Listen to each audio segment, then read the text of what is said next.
Vamos a hablar de un tema sensible. Cada vez que se presenta un caso de estas características, el tema es sensible, los temas son sensibles y las características que adquieren cada uno. Estamos hablando del caso de Micaela García. Estamos hablando de femicidio, estamos hablando de violencia de género, estamos hablando de violación, estamos hablando de delitos sexuales, estamos hablando de la justicia también. Y lo vamos a hacer con el fiscal general de la provincia de Neuquén. José Jerez, ¿cómo está? ¿Qué tal? Gracias por invitarme. No, por favor. ¿Por qué el caso Micaela García toma la trascendencia que ha tomado? Mira, en primer lugar, detrás del caso de Micaela García, como todos estos casos lamentables, porque se parte de una fatalidad, una muerte injusta, no querida. Además, viendo la juventud de esa chica, la fuerza, fíjate vos qué contradictorio y qué paradójico que era una chica que trabajaba precisamente desde su juventud, para desterrar la violencia de género, ni una menos, participó activamente de marchas tratando de instalar la visibilización y sensibilización del problema, y fíjate vos que termina siendo precisamente ella una víctima. Lamentablemente estos casos sirven para mover la inactividad del Estado en un montón de sentidos, ¿no? Y para empezar a preguntarnos como sociedad un montón de cosas. Yo creo que en el caso de Micaela hay dos cuestiones muy profundas para analizar, una tal vez más profunda que otra. La primera tiene que ver básicamente con el actuar del juez, con la responsabilidad que tiene o que no tiene sobre la base de haber otorgado una libertad anticipada a una persona peligrosa, a un condenado de violación, con un informe negativo en el medio. Y aquí se viene la discusión que se ha instalado socialmente y que lo han instalado también los medios con los distintos protagonistas que han participado de programas del garantismo versus no garantismo. De si los jueces tienen que ser tan benévolos a la hora de otorgar un beneficio de esta naturaleza o tienen que ser más, por ahí, un poco más serios al momento Más duros, tal vez. y más duros al momento de ajustar algunas variables. Fíjate vos que vamos a hablar de la condena que tuvo esta persona antes. Si nos metemos en esta discusión, que creo que es una discusión nacional que está instalada hoy, la responsabilidad del juez y la ideología que profesan muchos magistrados, fíjate vos que el fallo condenatorio de Sebastián Wagner, que es el principal sospechoso del crimen, él es condenado por 2 violaciones en el año 2010, muy, muy graves. Digamos, uno si se pone a ver los hechos por los cuales fue condenado, surge la violencia en todo momento. Una de las chicas, la primera de las víctimas, llegó a arrancarle la cabellera, digamos, para que te des cuenta. Claro. La magnitud del ataque sexual que padecieron las víctimas, y fue condenado a 9 años de prisión. Estamos hablando de un delito de violación que tiene una pena mínima de 6 y un máximo de 15. Si concursa con otra violación, porque fue juzgado por 2 violaciones, no por una sola, 2 violaciones, el Código Penal indica que es el mínimo, la escala prevista para imponer una pena es el mínimo del delito, y los máximos de los 2 delitos, en este caso es el mismo delito, pero los máximos se suman. Estamos hablando de un máximo de 30 años. Fíjate vos que tenías la posibilidad de imponer una pena de 6 a 30, y se le impone 9. En 2 hechos, la verdad, que revelan violencia extrema, O sea, peligrosidad. a su juicio, José, no solamente es cuestionable la actitud de Rossi de liberarlo o concederle un beneficio, sino también del tribunal que lo sanciona. Absolutamente. Fíjate que está casi en el mínimo. Está más cerca del mínimo de 9 máximo. años y está muy lejos del máximo. Pero esa es una constante en todos los jueces de la República Argentina, de aplicar penas por la ideología garantista, penas más bien cerca de los mínimos que cerca de los máximos. Ahora, ¿es una cuestión ideológica o es una cuestión presupuestaria que tiene que ver con no saturar el sistema penitenciario? No, es una cuestión tremendamente ideológica. Fíjate vos que en los últimos 30 años aproximadamente, yo te diría más, pero para no errar, los últimos 30 años la construcción normativa de la justicia penal argentina ha girado en torno, te diría, exclusivamente a la figura del imputado, de los derechos, exacerbar los derechos del imputado en el proceso, olvidándose por completo de la víctima y de la sociedad en su conjunto. ¿Y cuál es la explicación que da sustento, digamos, a esta raigambre que tiene esa cosmovisión, esa ideología garantista, que a simple vista pareciera ir a contrapelo del sentimiento popular? Yo creo que el garantismo hoy, o sea, está bien en términos precisos ser garantista con todo el mundo, es decir, hay que garantizar los derechos de los ciudadanos. Se utiliza el término garantista en un sentido, digamos, deformado, de demasiado garantismo a favor del imputado. O sea, cuando hablamos de garantismo, hablamos de ese garantismo que yo creo que es antisocial porque se aleja de la perspectiva que tiene la gente. Y fíjate vos que la justicia por muchos años ha sido como abstracta. La justicia, los jueces no los conocíamos.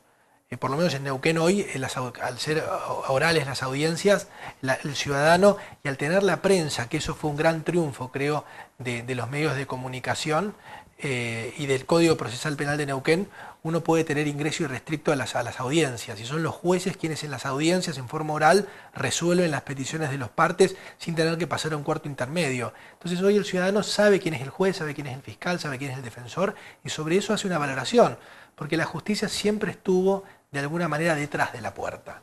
Es decir, ¿quién es el juez? Primero tenés que hablar con el prosecretario, después con el secretario, después con el juez. El juez nunca se lo veía. Hoy en Neuquén los jueces tienen nombre y apellido y tienen rostro además, que eso es lo importante porque se ha tomado dimensión, al menos en Neuquén, que la justicia está en manos de los jueces, pero al servicio de la gente. Yo creo que los jueces que no entienden esto, les va a pasar como Rossi, van a perder de a poco la legitimidad. ¿Se puede presumir que hay determinados casos que por su trascendencia pública ameritan por parte de la justicia un dictamen que puede ser condenatorio o absolutorio, pero que está fundado más que nada por esa trascendencia pública? Digo, el hecho de que trascienda un hecho, ¿en cuánto condiciona esa mirada o ese fallo posterior de la justicia, José? Mira, yo creo que de algún modo es buena la pregunta. Fíjate que de los tres poderes del Estado, el único poder que no tiene que legitimar su cargo es el Poder Judicial, porque son inamovibles. El resto de los poderes, el Poder Ejecutivo y el Poder Legislativo, permanentemente legitima gestión. Permanentemente porque precisamente está en la reacción popular, en la opinión pública, la permanencia en los cargos y las plataformas de los partidos políticos y determinadas gestiones de gobierno. El Poder Judicial esto no lo ha hecho. ¿Me permití un bocadillo? Sí. De todas maneras, el caso de Rossi tuvo que emigrar de su lugar de residencia por la reacción popular. Digo, también hay una suerte de legitimación ante la sociedad cuando el error es grosero. Sí, esto pasó igual, no sé si te acordás, con el caso del juez Piombo en Buenos Aires, que juntamente con otro camarista habían reducido notablemente la pena a un chico violado porque había sido violado con anterioridad. Entonces, teniendo en cuenta que el daño no era tal porque ya había sido violado antes, no sé si recordás, creo que era un caso que fue en la ciudad en la provincia de Buenos Aires, año y medio, ante la reacción no solo política, sino de la sociedad, estos jueces que ya se encontraban en condiciones de jubilarse, se tuvieron que ir. A ver, la justicia tiene que fallar de cara a la gente, no de espalda a la gente. Yo creo que en esto está en tratar de tener un compromiso más bien con la sociedad que con el propio imputado. Y en esto, cuando la sociedad pide condenas mayores por los hechos graves, hay que escucharla. Yo creo que 9 años en una doble violación, en un caso de una persona peligrosa, es poco. Fíjate vos que nos pasó con Agripino Rubio, que es un personaje. ¿El triple crimen ese? No, Agripino Rubio es después iba a tocar el tema de los violadores.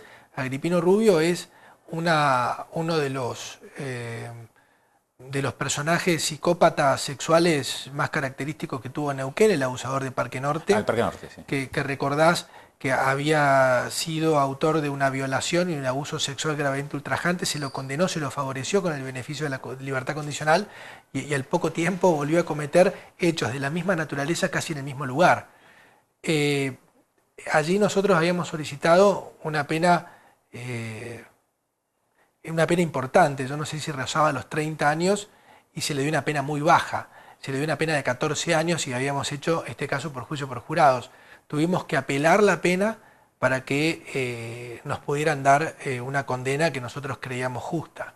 Estuvo más cerca de los 20, pero te das cuenta que las condenas también en este tipo de casos graves roza el mínimo y no el máximo.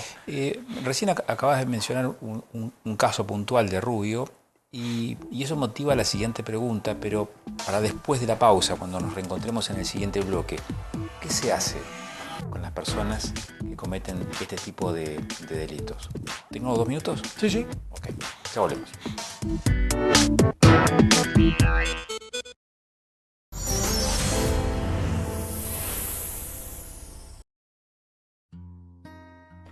¿Para qué una nueva escuela secundaria?